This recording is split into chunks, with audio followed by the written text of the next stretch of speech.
reports, and you may want to have that up while we're working today.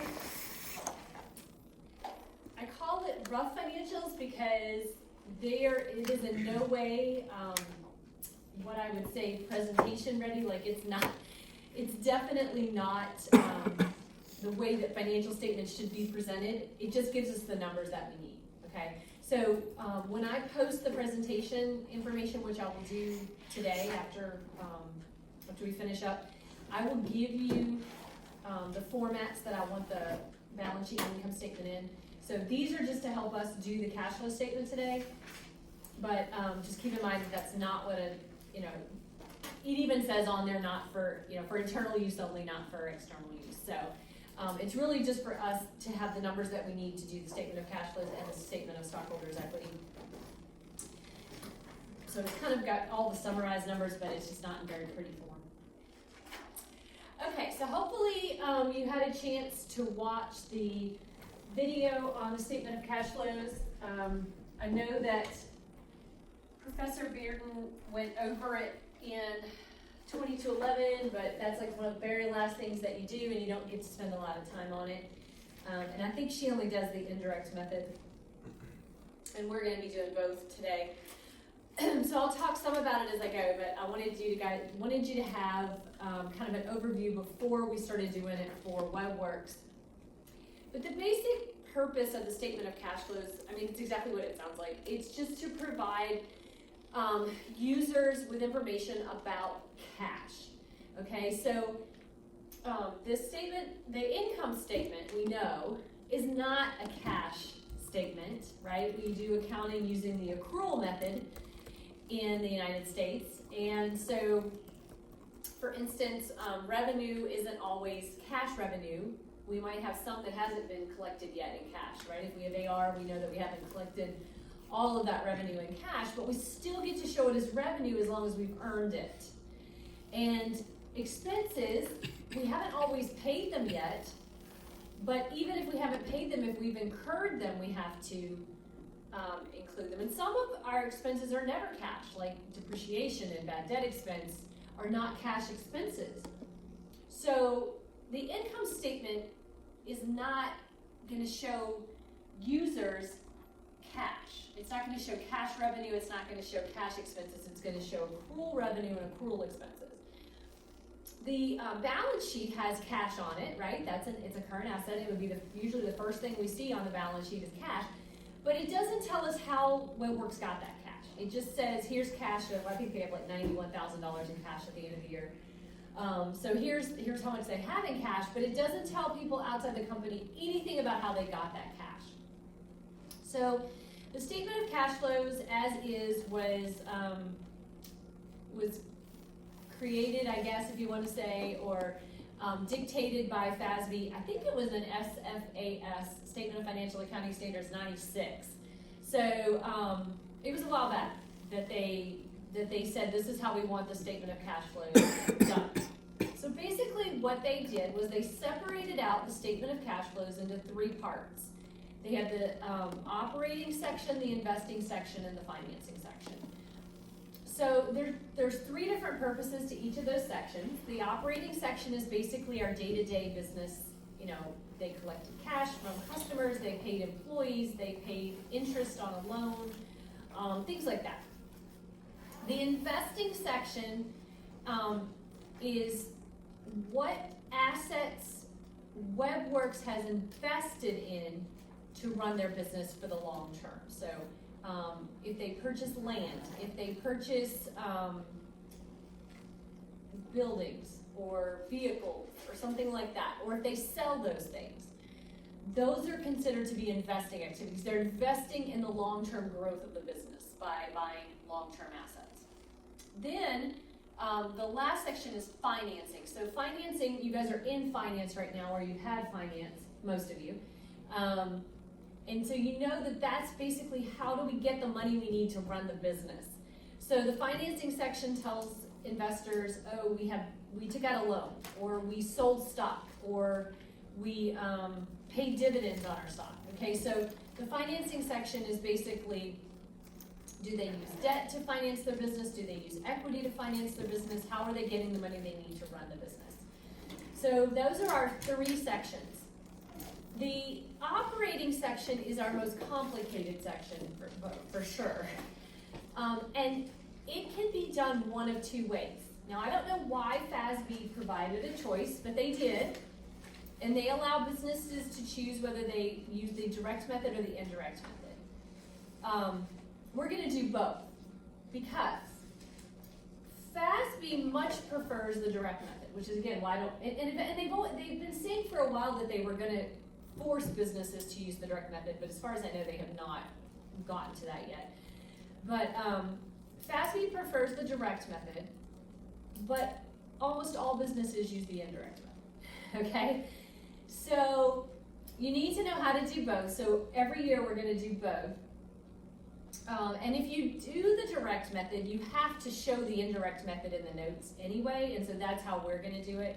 But just know that most businesses right now choose to use the indirect method, but FASB does say that they eventually are going to force businesses to do the direct method.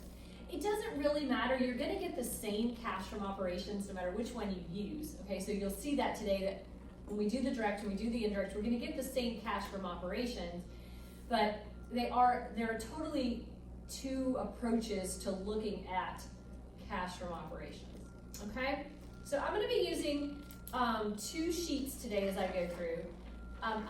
You can easily type this in on Excel while I'm talking, and you may find that to be the easiest thing to do. But you may also want to write down or take notes as I go, because I'm going to show you how we get all the numbers. We're going to have like one nice statement of cash flows, but then I'm also going to have a sheet where we do all our scratch work. So you can decide what works best for you. You can type it all in, you can type and write, or you can totally just write. It depends on your preference. So you go with what works for you.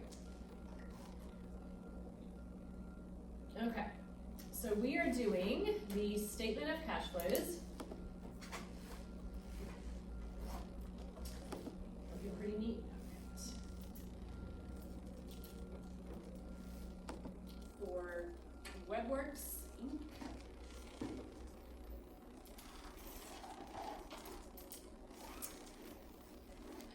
And just like the income statement, it is for the year ended. Okay. So remember, the income statement is for the year ended, and the balance sheet's always on one particular date, right? So statement of cash flows is like the income statement. So it's for the year ended December 31st. 2016. One didn't show up there. Okay, so December 31st. So just as you saw in the video, as I said, we're going to break this into 3 parts. So we're going to start with the operating section. So we'll do cash flows from operations first. Again, operations being, why is WebWorks in business, right? They're not in business to buy land. They're not a real estate company. They're not in business to issue stock, okay?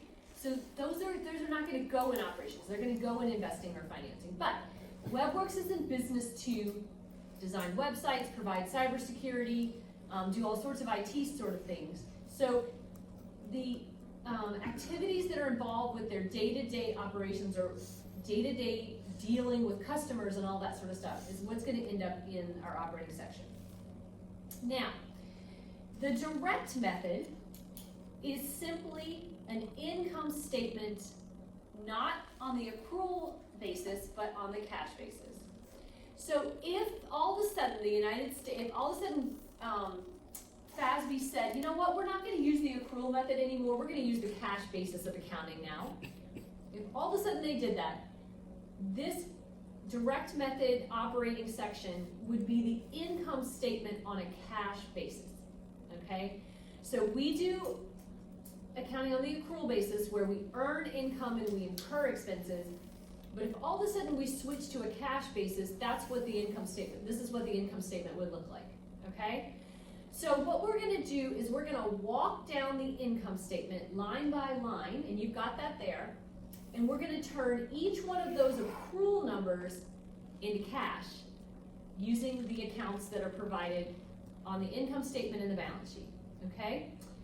So, what's the first line on your income statement? What's at the very top? Revenue. Okay. So revenue is the amounts that WebWorks earned by doing what it was in business to do, right? By doing all of its IT services. We are going to take that number, that revenue number, and we're going to turn it into cash collected from customers. Because we want revenue on a cash basis. Okay? So we're going to turn it into cash collected from customers.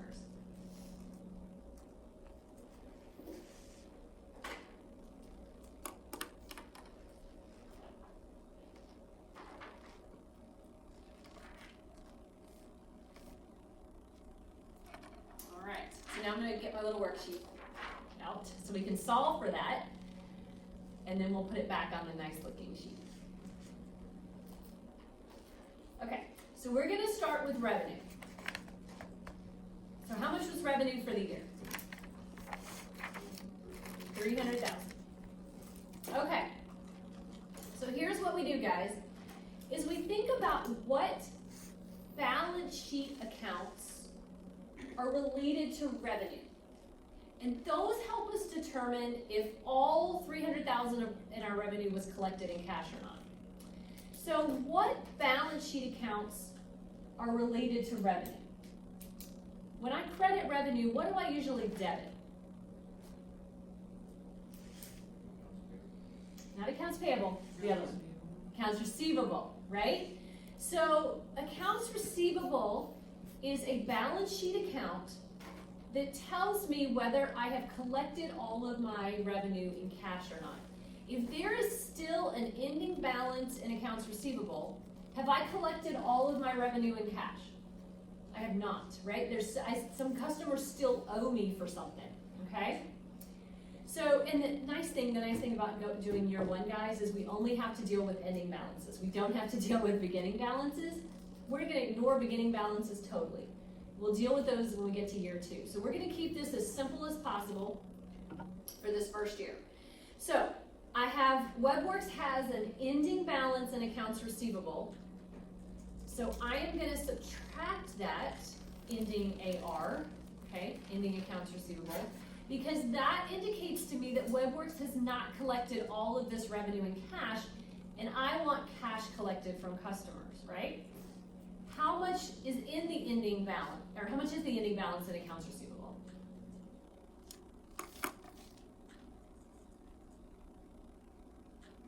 Got a balance sheet underneath the income statement. 25,000. 25,000. I thought it was scrolling. That's okay. That's okay. So cash collected from customers then must have been 275,000 this year.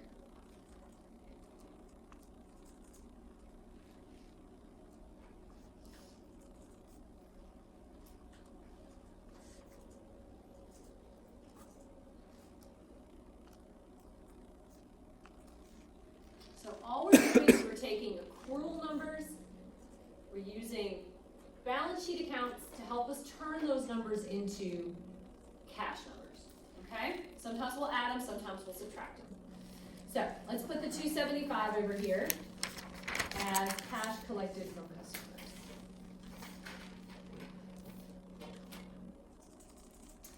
Okay, what's the next item on the income statement? Cost of goods sold. Again, that is not a cash number, or at least we don't know that it is, okay?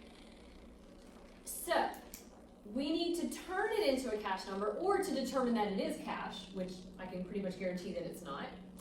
So we are going to call the next line cash paid to suppliers and employees.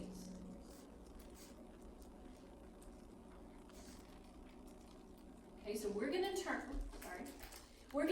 cost of goods sold into cash paid to suppliers and employees.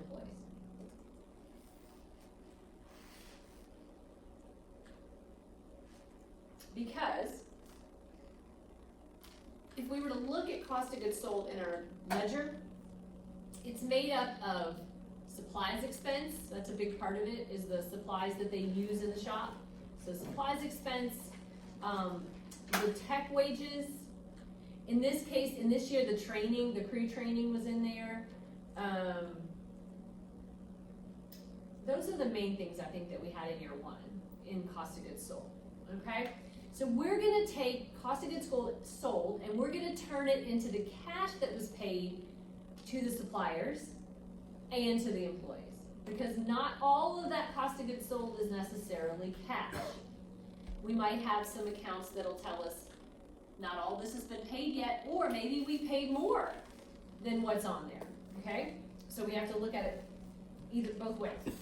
All right, so cash paid to suppliers and employees.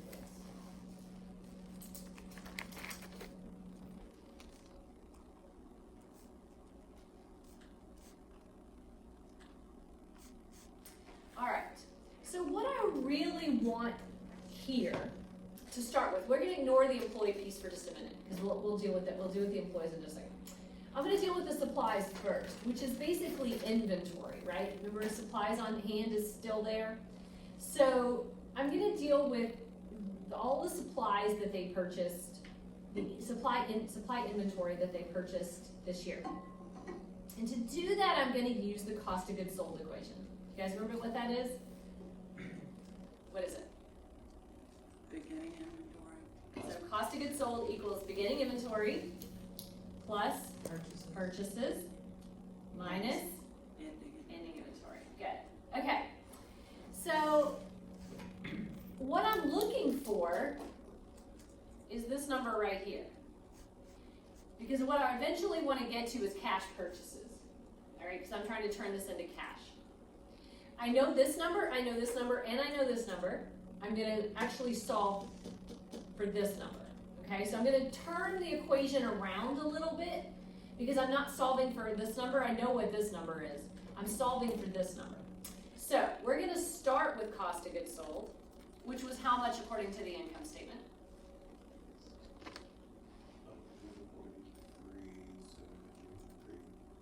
143,703. Yeah. All right. They didn't have any beginning inventory this year, so we can ignore that, okay? Because this is their first year of business, so everything started at 0 this year. Now, notice that we subtract ending inventory to get cost of goods sold, but to get purchases, I gotta add it back to this over here, okay? So if you play with the equation, purchases is equal to cost of goods sold plus ending inventory, right? So I'm gonna add ending supplies on hand over here.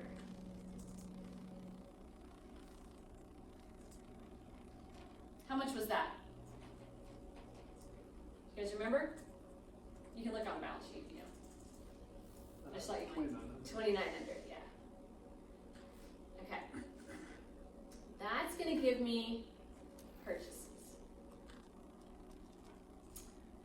Which is, math. Okay. 146,603, right? Now, did I necessarily pay for all of this in cash, all these purchases? Do I know for sure that WebWorks paid all of them in cash? I don't. Which account is going to tell me whether all of these purchases have been paid for in cash or not?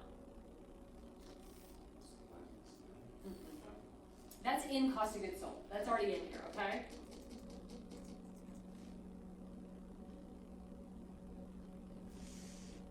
Which balance sheet account is going to tell me that I have paid cash for all my supplies? Or if I still owe? Accounts payable. Accounts payable. Okay, here's where accounts payable comes in. Okay? So, if there is no ending accounts payable balance, then WebWorks must have paid all this in cash. Is there an ending accounts payable balance? There is. So, if there's an ending accounts payable balance, that means that all of this has not been paid for yet. So I only want cash purchases, because I'm trying to get cash paid, right? So I'm going to subtract ending accounts payable here. And how much was it? $23,074. Alright. That's gonna give me cash purchases. Which is 9, 2, 5, 3, 2, 1. Bless you.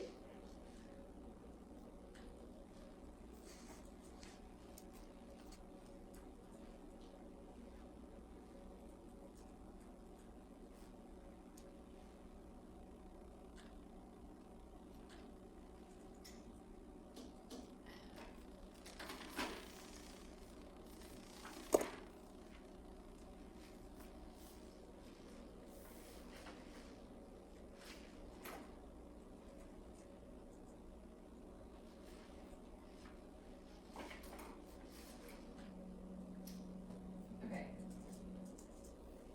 I'm sorry, guys. We gotta redo this. I should have realized that this wasn't the right number. This number is 166, 123. Is it on that sheet is 140, is it on the income statement that I gave you as 143? If so, that's my mistake. Yeah. I have 143? Mine says 166. Yeah, mine's Okay, that's all right. That's my fault. That's my fault. I should have double checked it. It's my fault. Okay. So let me just. Everything else is right. We're just gonna redo this, and I apologize. I should have double checked it from the beginning. So that's my fault. Okay. So let's do the math real quick here. The formulas are all right. It was just the numbers. I was like, we're not gonna get the right number, so I knew something just wasn't right. Okay. So 23,019. Okay.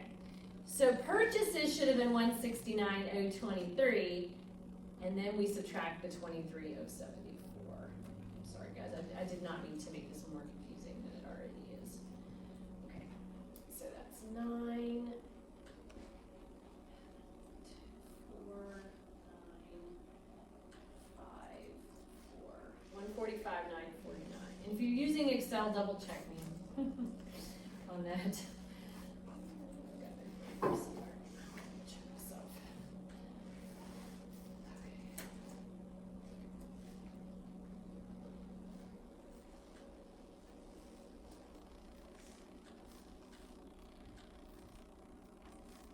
Any more? Let's not have any more mistakes. Let's get this right.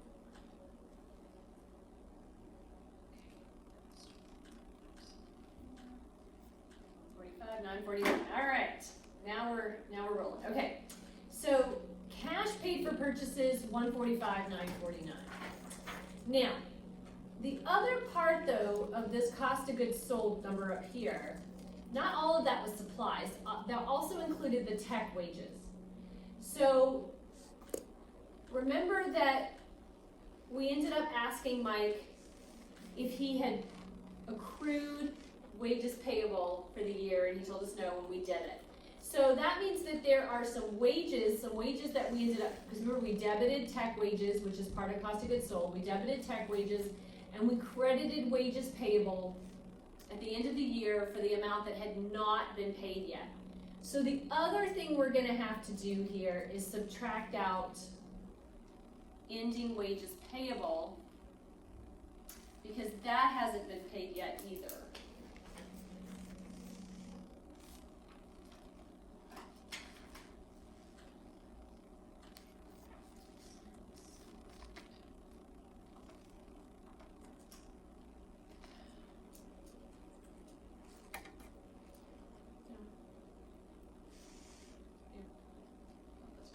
Okay, so ending wages payable is 4320, right? See that on your balance sheet? I want you to see where all the numbers are coming from.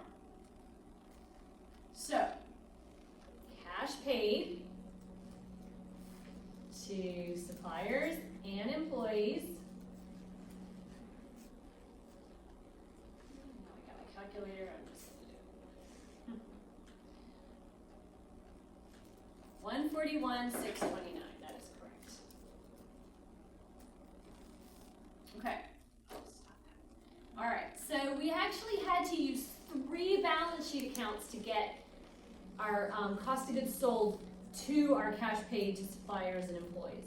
So we had to turn cost of goods sold into purchases using supplies on hand. We had to turn purchases into cash purchases using accounts payable. And then we also had to deal with the fact that cost of goods sold contains the tech wages and subtract out wages payable.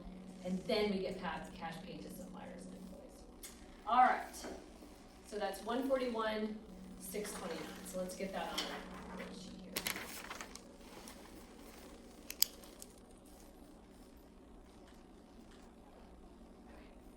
141, 629. All right, that's the hardest one. That's the good news, okay? Everything else is pretty straightforward. That one has a lot to be subtracted in it. Okay, what's the next item on our income statement? Remember, we're turning our accrual income statement into a cash income statement. So what's our next line item? Selling and administrative expenses, okay? So we're just gonna do cash paid for S&A expenses. All right, so we have a number on our income statement. Make sure we have the right number. Of 127,667. Okay, so that number could be all cash. It could be, but the only way for us to know is to think about which balance sheet accounts will tell us whether there's something that maybe hasn't gotten paid in cash, or we might have even paid out more cash than what's showing up in the expense. Okay, so let's look at this one by itself and figure out how do we turn this number into, or how do we turn S&A expenses into cash paid for S&A expenses. Everybody with me so far?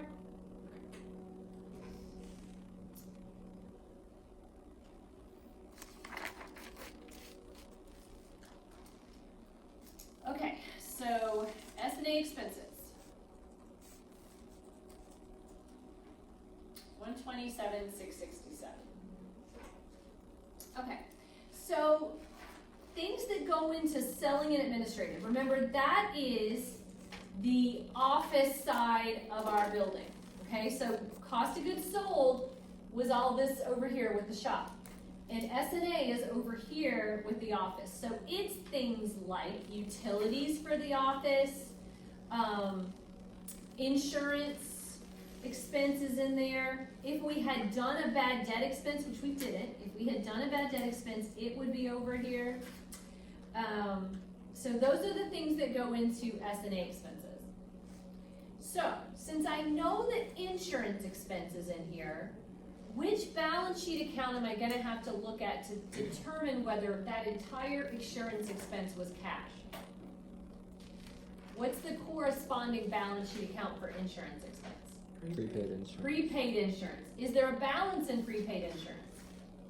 There is a very small balance. Remember, they purchased it in February, so there is 1 month left of that prepaid insurance that hasn't been used up. So that means that that 1 month's worth of prepaid insurance has not been expensed into S&A expenses yet. However, have they paid the cash for that? Yes. Yeah, they wrote a check on February the 1st of 2016 for that entire amount, but they haven't expensed it yet. So that ending balance in prepaid insurance is going to actually have to be added in because it's cash that went out that hasn't been included in this number yet. So we actually have to increase it to get to the cash paid, okay? So the balance is like what, 334? 333. 333. Okay.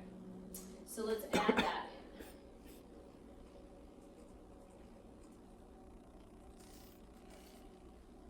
in. The other balance sheet account that's going to impact this is basically the account that we have that's utilities payable. We don't call it that, we call it accrued liabilities. But remember when we, just like with the wages, they had 1 month's worth of utilities that had not been paid. So they owe, so the expense is in here, utilities expense is in here, but they haven't paid the cash out yet. So we're gonna have to subtract out that ending accrued liabilities number.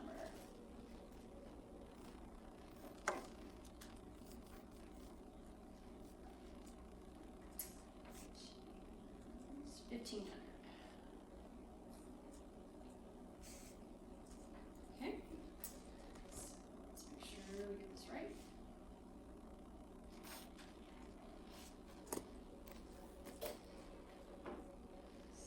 Should be 126.5.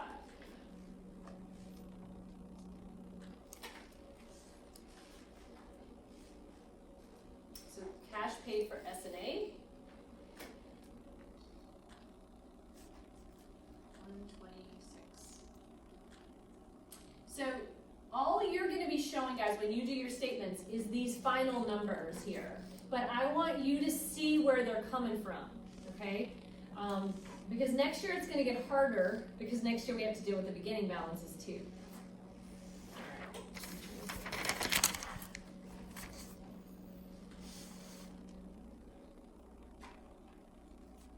All right, what's the next item on my income statement? No, depreciation and amortization. How am I going to turn that into cash?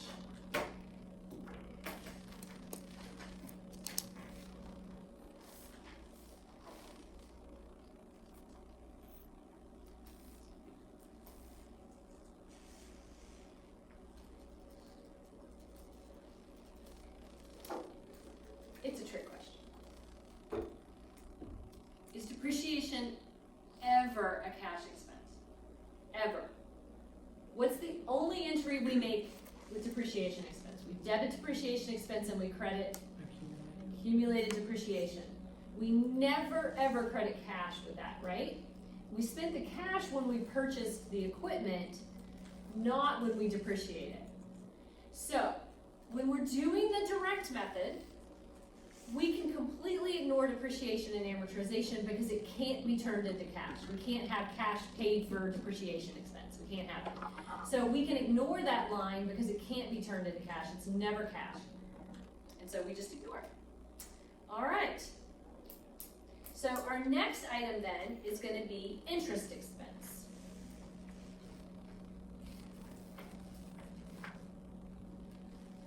And I'm just going to leave this one. I'm not going to go in and do a little worksheet for it because what account would I look for on the balance sheet to determine if my interest expense had all been paid in cash? What's the corresponding balance sheet account for interest expense? Interest payable. Interest payable. Do I have any interest payable? Does WebWorks have any interest payable on their balance sheet? I don't think so. No. Okay, and that means that they paid it all. They paid all the interest in cash. They must have paid it in cash. There's no interest payable, so they must have paid it all in cash. So we don't have to do any work. Yay.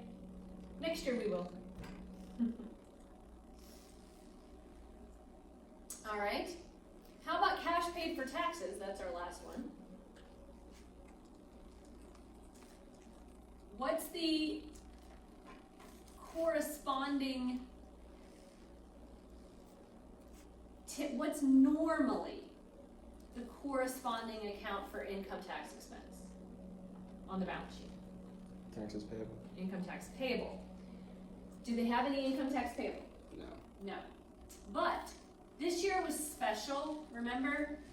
Because they don't have an income tax expense, they have an income tax benefit, right? But they do have a corresponding account that goes with it, which is the NOL tax benefit. And so they didn't pay anything for taxes because they didn't make any money to pay taxes. So this year it's 0. And that's it. That's our operating section done. So cash flows received from operating activities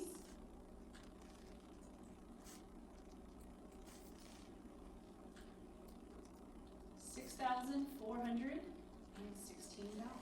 And if you're using Excel, you can check that pretty easily.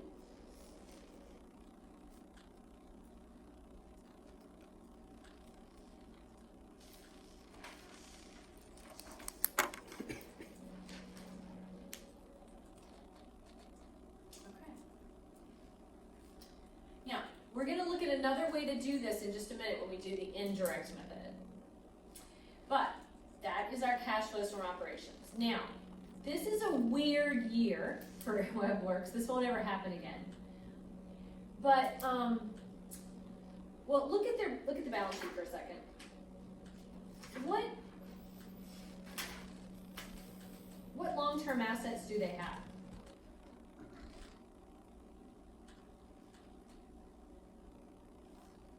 I know it's just not broken up for you, but basically what do they have? They've got some equipment, right? Okay, they got their leased asset. They've got the licensing agreement, okay? So it was a weird year because none of those were purchased with cash. They bought the equipment by signing a short-term note payable, okay? If you go back to the transactions, you'll see that. They bought the equipment with a short-term note payable, so they didn't pay cash for it. The licensing agreement came from where? Do you remember? From the owners. Yeah, remember they traded common stock for the licensing agreement? So there was no cash involved in that transaction. Jake and Rachel got stock and they gave up the licensing agreement to WebWorks. And then the leased asset, if you look at the original entry for that, it's a debit to leased asset, credit to lease liability, right? It's not a credit to cash because they're leasing it, they're not paying cash for it. So none of those assets actually came from a purchase of cash. And so we actually don't have any investing activities this first year. So that's really unusual. It's just the way it happened to be, okay? So we can skip on to the financing activities.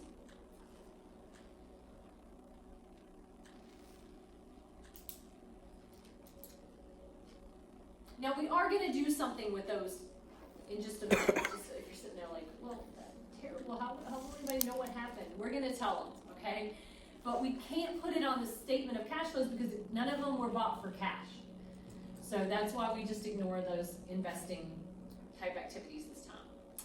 Okay, so our financing activities are things like taking out a loan, paying off a loan, issuing stock, paying dividends to stockholders. Those are really about the only ones we're gonna see in financing most of the time. So they did pay off a loan this year because they purchased the equipment with a loan, with a short-term loan, and then they paid off the loan. So they did pay off that note payable, and we do need to include that in the financing activity. So that's gonna be our first financing activity. I have a question. Yeah. This is the direct method? No, this is gonna be true for the indirect or the direct. Like with the investing and the financing, there's no direct or indirect, that's only operating, okay? So with the cash from investing or cash from financing, we simply list them out and it doesn't matter which of the methods we're doing, okay? So we are gonna put paid short-term note payable.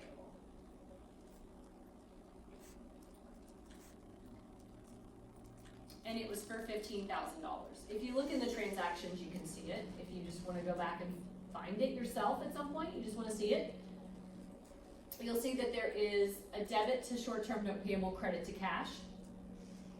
And that's what this is. And that's financing because it was a loan. So if we pay off a loan, that needs to go down in the financing activities. All right, the other financing activity they had was they issued some common stock, right? They sold some common stock.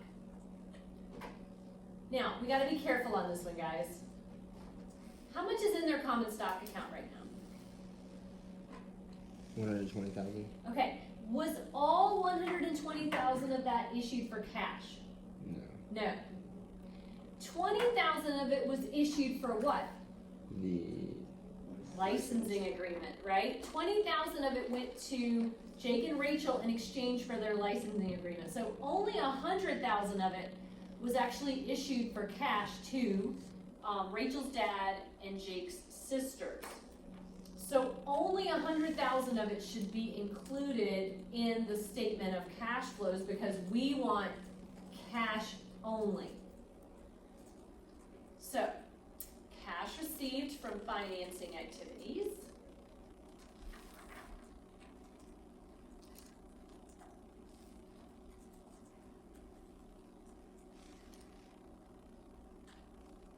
is $85,000.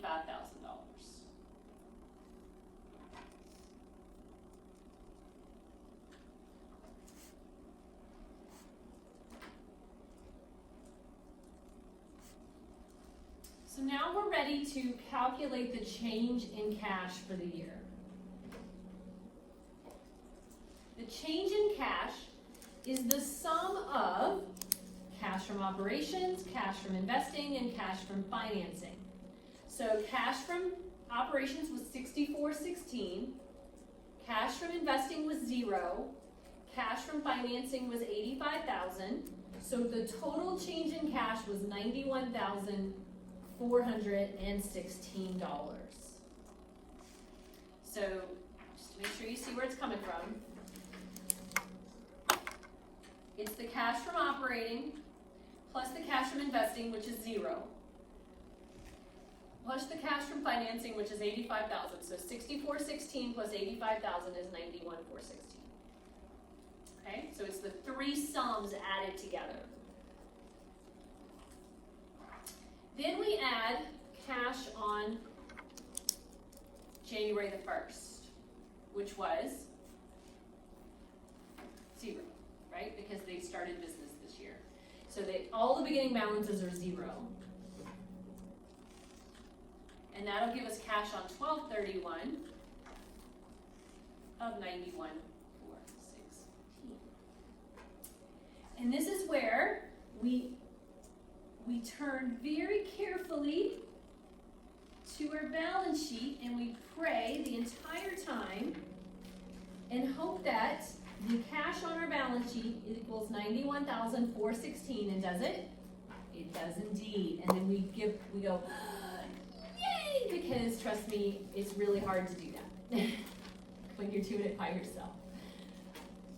It's really hard. Okay. So that is the statement of cash flows for WebWorks. Now, we mentioned some activities that were pretty major to WebWorks this year that didn't involve cash, right? The trading of the stock for the licensing agreement, the equipment was purchased using a note payable. So just imagine for a second that you're Ms. Greer and you're at the bank, okay? And the cash flow statement is very important to bankers. Can you imagine why? Why? I feel like they tell them if they're going to get their money back. Yeah, they want to know if WebWorks is going to be able to pay them interest and pay back the loan, right? Because all that's cash. Very good. Okay? So the bank is very concerned about the statement of cash flows. They are going to look real hard at this to make sure that WebWorks has the money to pay them interest and then pay back the loan eventually. So imagine you're Miss Greer and you're sitting here and you're looking at the balance sheet and you're looking at the statement of cash flows. So I'm looking at the balance sheet and it says that WebWorks has equipment worth $15,000, but there's no investing activities. So I don't have any clue where WebWorks got the money to buy that. How did they get the equipment? Did somebody give it to them? They stole it. Yeah, they stole it. I mean, seriously. I'm sitting here going, I don't know. How did they get it?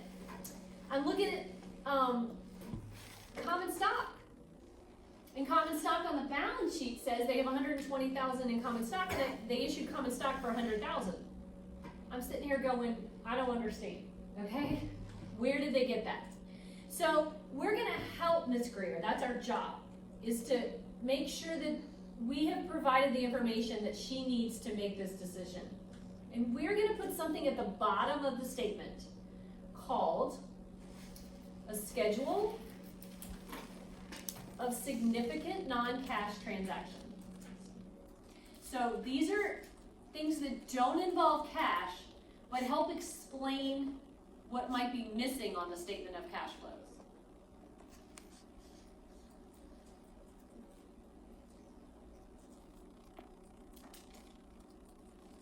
So for WebWorks, it would be purchased equipment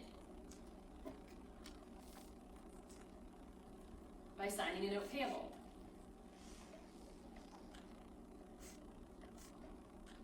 $15,000. Okay, so now Ms. Greer understands where the equipment came from. also exchanged common stock for licensing agreements.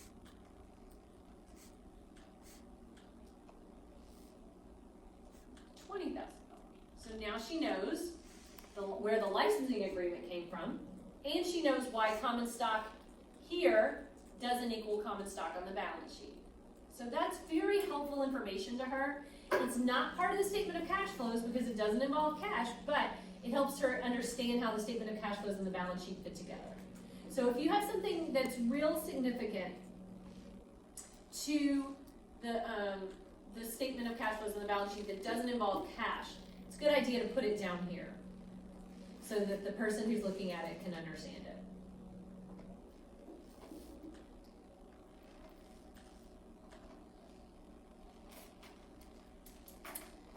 All right, almost done with this, and then we'll do our statement of stockholders' equity and we'll be. Okay, as I said, the operating section can be done with the direct or the indirect method, and we're going to learn both every time we're going to do both. So the way that we did it was the direct method, which is where we start at the top of the income statement and we walk our way down to net income, and we turn everything on the income statement into cash as we go down. The indirect method is exactly the opposite. We start at the bottom with net income and we turn and we back into cash that way. A lot of people think the indirect method is easier. It's a formula and you can memorize it. This you really can't memorize. You have to understand how the income statement and balance sheet accounts work together to get this, which is why I like it better, because I think it helps you, because you had to think, okay, interest, what on the balance sheet would tell me whether, that's a critical thinking exercise that as accounting majors you have to figure out how the income statement and the balance sheet work together, and the direct method helps you do that over time. The indirect method is formulas, okay? But you'll probably find it easier because of that. So let's write down the formulas first, and then we'll do the indirect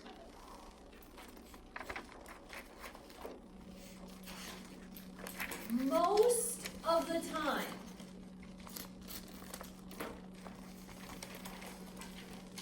the balance sheet accounts that are going to impact operations are current assets and current liabilities. That is not 100% true. Okay, that's why I say most of the time. Because we are going to have occasions in here, and I don't know that we have one on this first go around. I don't think we do, which is good. I'd much rather we didn't. The first go around is only current assets and current liabilities, okay? But as we go along and things get harder, we will on occasion have a long-term asset or a long-term liability that impacts cash flow from operations. And we'll talk about why later on. But for today, we're just going to have current assets and current liabilities. So the formulas are, if there is an increase in a current asset, we subtract it. If there is a decrease in a current asset, we add it. If there is an increase in a current liability, we add it. And if there is a decrease in a current liability, we subtract it. Okay? So those are our formulas.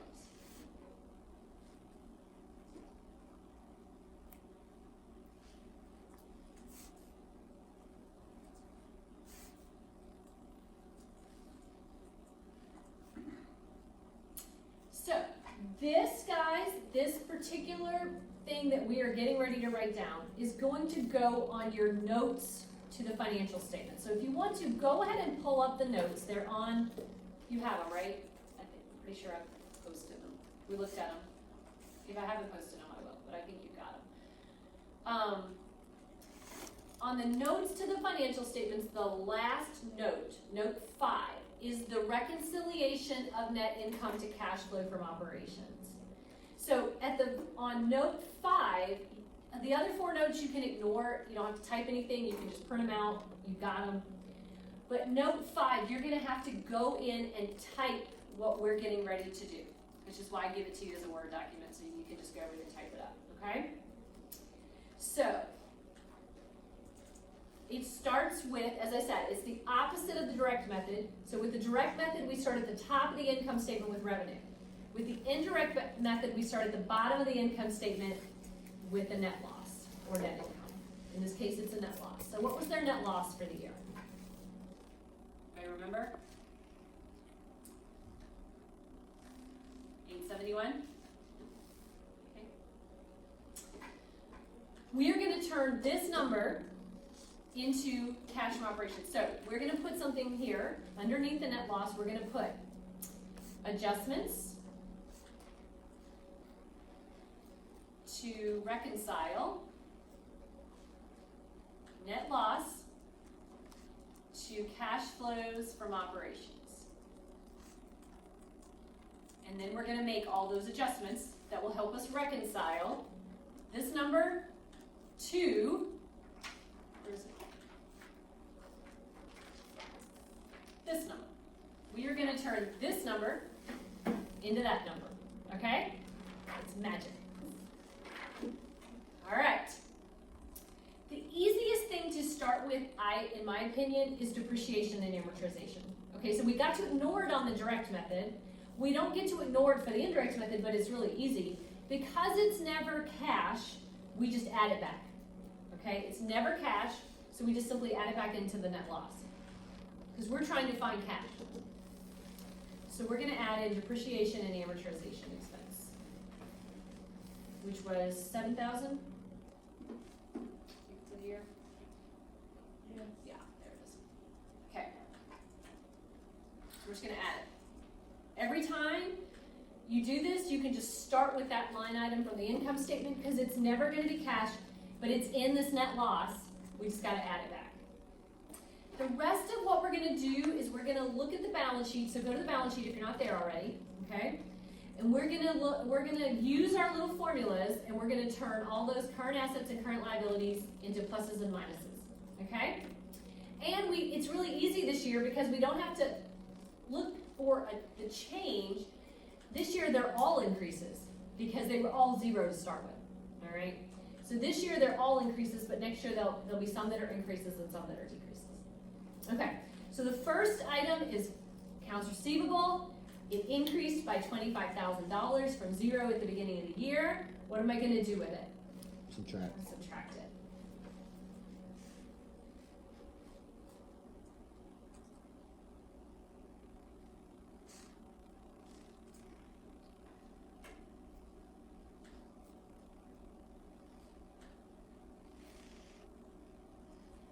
Okay, what's the next item on the balance sheet? Supplies on hand. And it increased, right? Because it was zero at the beginning of the year. So let's subtract the increase in supplies. That was 29.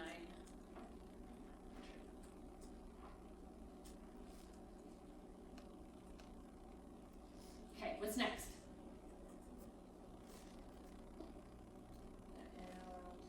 The NOL tax benefit increased because it was zero to begin with.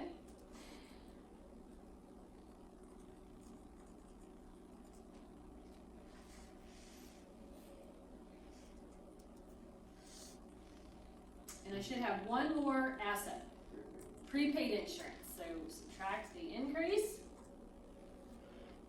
in prepaid insurance, 330.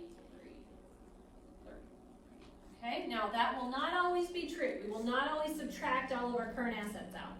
But since they all were increases this year, they all have to be subtractions. And for our current liabilities, they were all increases, so they're all going to be additions. Okay, so what do we have on our current liability side? And there's one that's going to be tricky because it's not going to go on here. We'll talk about it when we get there. What do we have? Accounts payable. Accounts payable. So we're going to add the increase in accounts payable.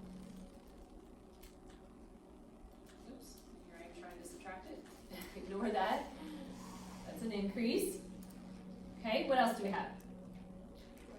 Wages payable is an increase.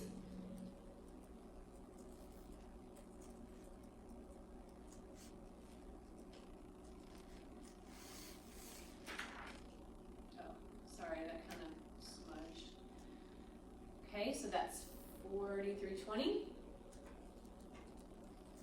All right, we got any more? Accrued liability. Accrued liabilities. It's 1500. And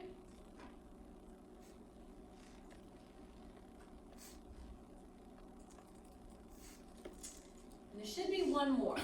Short-term portion. Short-term portion of long-term debt. That one is not gonna go on here, guys. And the reason is it did not impact anything on the income statement. It is simply a reclassification of the long-term lease liability to a short-term liability that's getting ready to be paid off. So when you do the indirect method, you can ignore that short-term portion every time, okay? You do not have to include it. It is simply a reclassification of a long-term liability, and it does not belong in the indirect method. So that should do it for our indirect method, and we should have cash received from operating activities.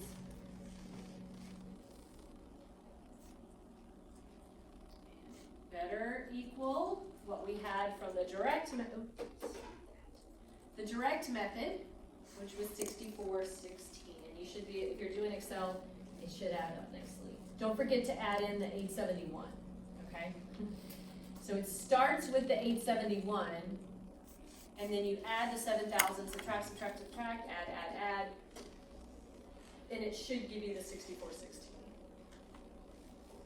So, I mean, I have to admit that that's a lot faster than what, it took us a long time to do the direct method, didn't it? And that one we were able to do in like 2 minutes.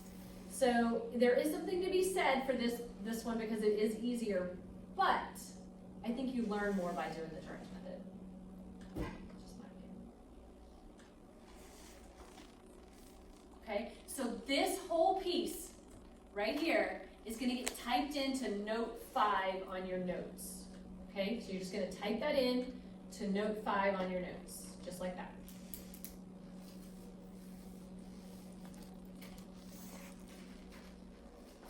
All right, how we doing? Okay, so our last bit that we must get done is the statement of stockholders' equity. Okay, so you guys in 2211 did the statement of retained earnings every time. The statement of stockholders' equity is just like the statement of retained earnings, except it includes all of the stockholders' equity accounts and not just retained earnings. Okay? So it shows you why the stockholder equity accounts change. The statement of retained earnings shows you how retained earnings changed, right? You start with beginning retained earnings, you add in net income, you subtract out any dividends that you might have paid, and that gives you ending retained earnings. That just shows you why did retained earnings change during the year. We're gonna do that for all of the stockholders' equity accounts, not just retained earnings. We're gonna call it the statement of stockholders' equity. Most companies are gonna present a statement of stockholders' equity, and so that's what I need you to learn is the statement of stockholders' equity.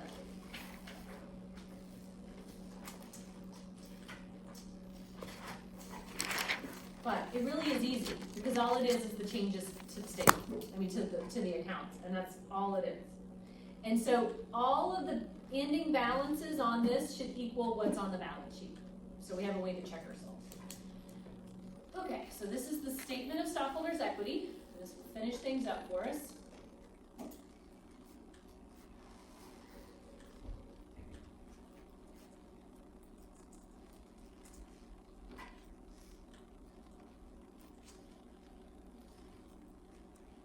And this is for the year ended, just like everything except the balance sheet.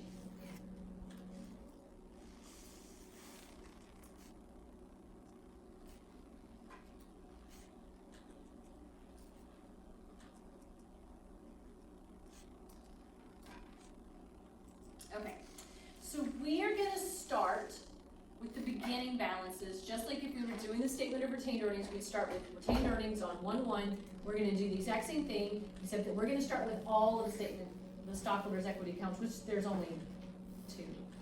So instead of just retained earnings, we're gonna do common stock and retained earnings is really all it is, okay? So balances on 1/1/16. And leave some space right here, guys, because we got some stuff to fill in, okay? So leave a space between this and this.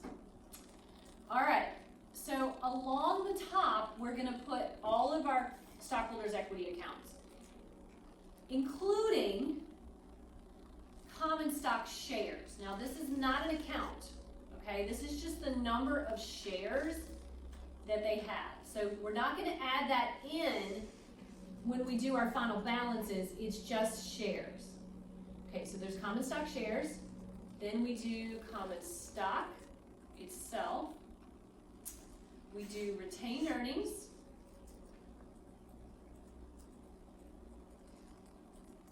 and total.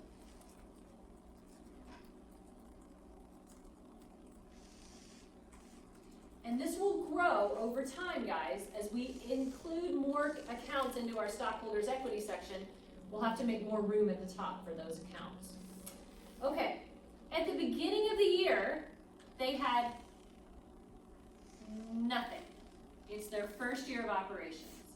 So on 1/1/16, they started with no common stock, no retained earnings, no stockholders' equity, nothing. So I'm going to put dashes to indicate that that was 0.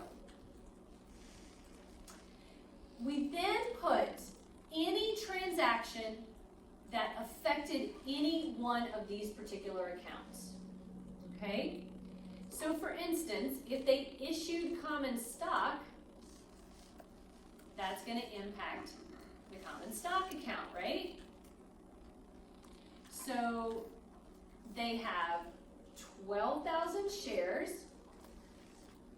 They issued 12,000 shares. For $120,000 in license agreement and cash. Does issuing common stock impact retained earnings? Do we increase retained earnings when we issue common stock? No, right? Doesn't have anything to do with it, okay? So when we issue common stock, we debit cash, credit common stock, right?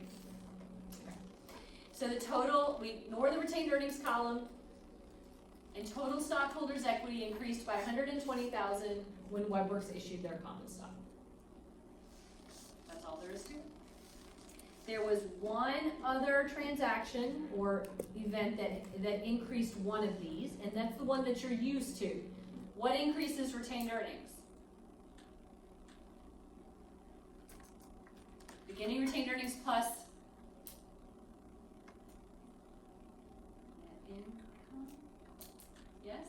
retained earnings? Beginning retained earnings plus net income minus dividends. Saving retained earnings? Okay. So the only other thing that would have happened was the net loss. So actually retained earnings didn't increase, it decreased this year by the net loss of $871.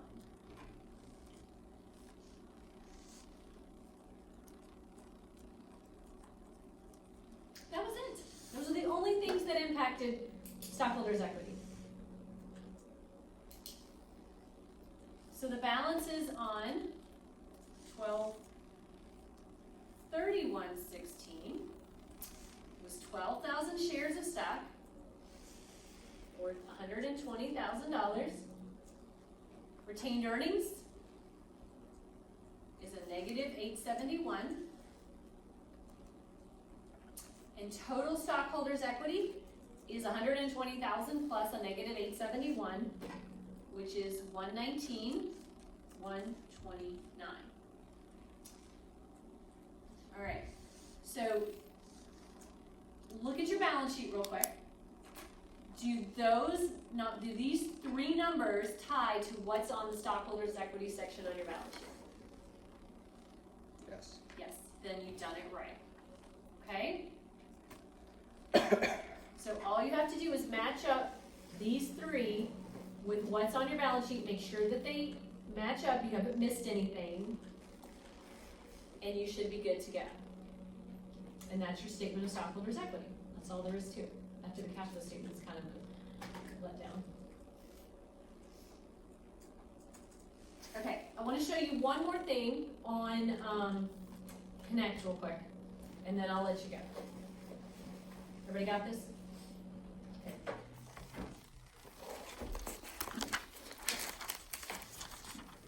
I want to go ahead and pull up your final journal and ledger that we did. So what we've been working on all this time with our correcting entries.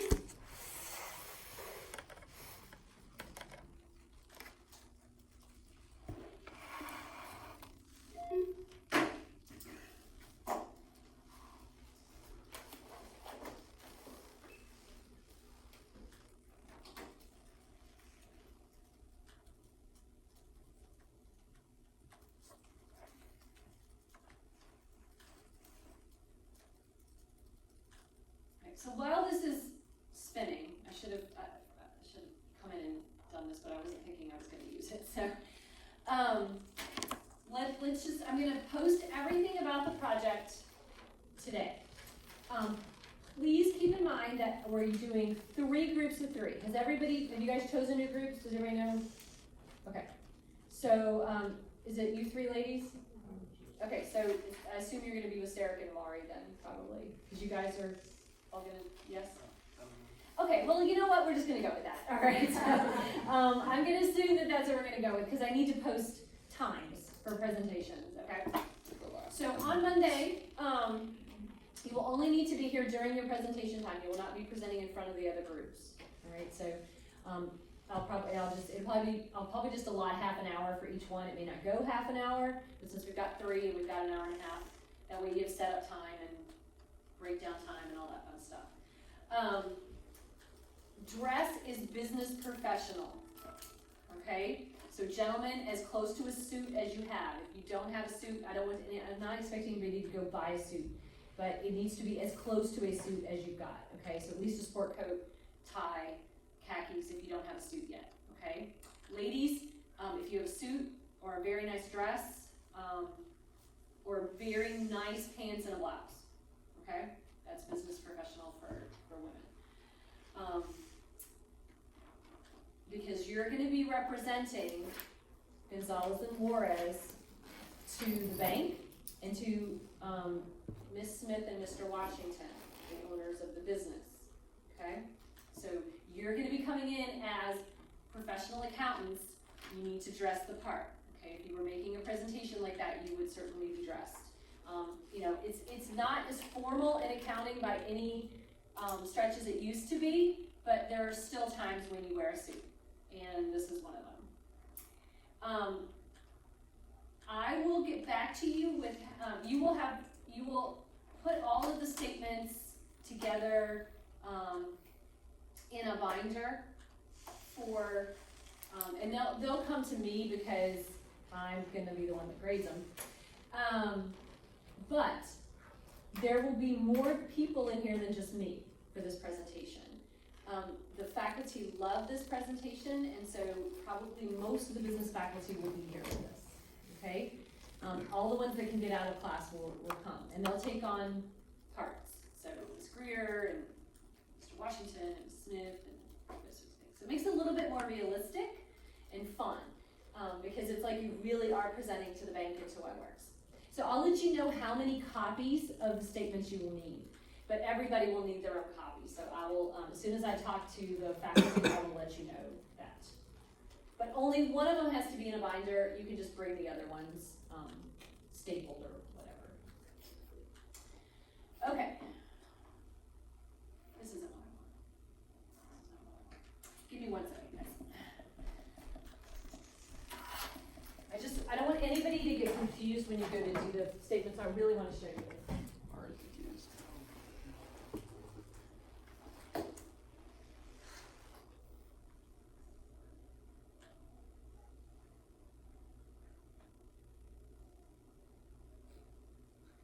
Being tall doesn't have her jersey.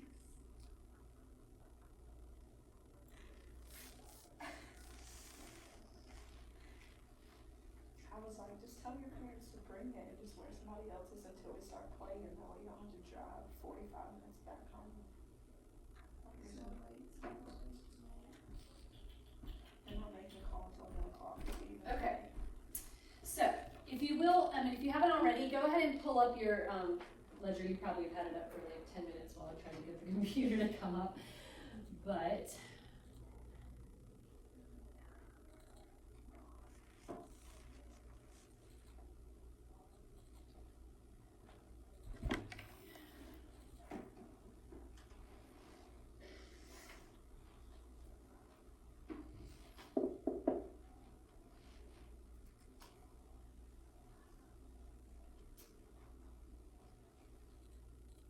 so what I want to show you is this. So we just did that statement of stockholders' equity, right? And there is the $120,000 balance in common stock. But notice, guys, that retained earnings has a 0 balance on your ledger. Why? Because this is the first year. It is the first year, so they didn't have any prior. But we said that it should be a negative 871, right? But it's not. Why?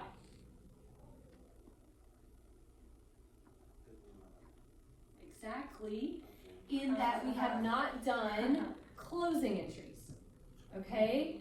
Now, I don't do closing entries with you guys because if we did all the closing entries, you wouldn't have these balances right here to do your income statement with, okay? Because if we close all of the revenues and expenses and the retained earnings, then all these would be 0. But and I just want you to be aware of that when you go to do your balance sheet and you're pulling the numbers off of here, you have to, it's up to you. You can formally go in after you've gotten your income statement done and you can go in and close all of those accounts and this should equal a negative 871, okay? Or you can just know when you do your balance sheet that that has to be a negative 871. But sometimes that's confusing if you're going in and you're like, wait, because this number right here, total liabilities and equity, doesn't equal total assets. 979, 108, okay? And the difference is that negative 871, right? So I don't want you to look at me and be like, our balance sheet doesn't balance. You've got 291, 108, and 291, 779. It is only because we haven't done the closing entries. Okay, so you don't have to, just remember that you do have to put that negative 871 net loss into retained earnings in order to make your balance sheet balance. I didn't want to make you confused by that. But you're welcome to do the closing entries if you want the practice, and it should equal a negative 871 in retained earnings when you're done. Okay? All right, I'm going to get all that stuff up for you. We are not going to meet on Wednesday. I'm going to give you that as a work day. But I will be in my office on Wednesday. I have office hours other days too. But you know that you have that class time on Wednesday. That if you guys want to come in and ask questions to get ready for the presentation, if you're starting to go back through and there is like a transaction that we posted, and you don't remember why we made the change, because some of these we did a couple weeks ago, I guess. Come in and ask me. All right, you should be able to explain to me why we made every single adjustment to WebWorks financial statements that we did. So if you can't, make sure that you come and ask so that we can get that, okay? All right.